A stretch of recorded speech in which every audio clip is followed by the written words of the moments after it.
हे संध्या मठ आहे, रंकाळ्यावर आहे आम्ही. आणि हे आता एक बेट तयार झालेला आहे. पाणी उन्हाळा असल्यामुळे पाणी खाली गेलेलं आहे. इथं मस्त क्रिकेटची मज्जा सुरू आहे. आणि हा बेट तयार झालेला इथं. पाणी कमी झाल्यामुळे आता तिकडं जायला असं जागा झालेली आहे बेटावर.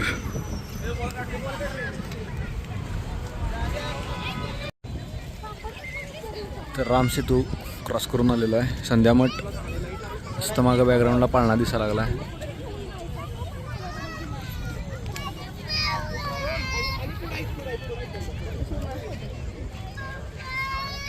फोटो काढायचा आहे तुझा? तर हे चाक येत आहे काढलेलं. हे असू शकते चुनाचा घाणा, त्यासाठी यूज झालेला असावं. हे आपलं परत संध्यामठ, मागं पाळणा. आणि थोड्या वेळात सनसेट पण होणार.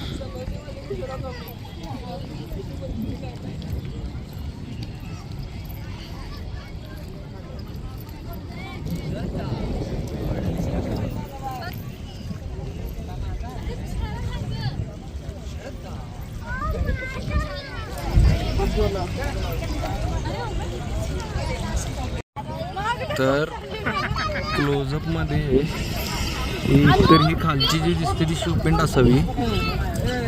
आणि ही जे वरती आहे ते तुळशी कट्टा, मागं त्याच्या आहे असू शकतो तुळशी कट्टा, आणि पुढं शिवपिंड. तर हे एकंदरीत असं संध्यामठ आहे. आणि एक इंटरेस्टिंग असं एक व्हील पण आपल्याला दिसलं मगाशी. हे जे व्हील आहे ते मी तुम्हाला एकदा क्लोजअपमध्ये दाखवतो. तर सनसेट होतोय आणि हे जे चाक आहे म्हणत होतो,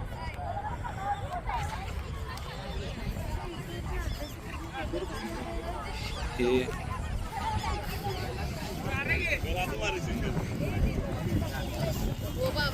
बाई एक मिनिट. हे चुन्याचा घाणा जो असतो, जी निर्मितीसाठी वापरतात दगड बांधकाम वगैरे, म्हणजे त्या काळाचं सिमेंट करायला, त्यासाठी उपयोगात पूर्वी आला असावा. हा बेट वापरत असावा त्यासाठी. कारण असे दगड पण आहेत कॉलमवाले, आता जिथं लोक बसलेले आहेत. आणि इथं पण आहेत. तर हे ऑलमोस्ट सिमेट्रीमध्ये आहेत दगड, स्क्वेअर रेक्टँग्युलर टाईप.